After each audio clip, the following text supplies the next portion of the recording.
New computer academy trust Sonepur पक्षर दक्षता विकास तालीम उद्घाटित हो जाइए।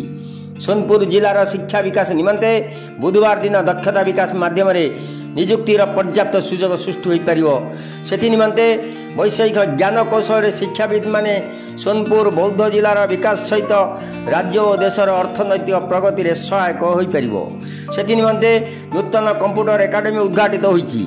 यही शिक्षा केन्द्र में शिक्षा लाभ पर युवक और युवती माने तारका होटेल रे कर्म नियुक्ति पाइपारे। कंप्यूटर शिक्षा होटेल रे आतिथ्य सेवा सुना गहना प्रस्तुति ब्यूटी पार्लर भली अनेक कर्म नियुक्ति पाइबे।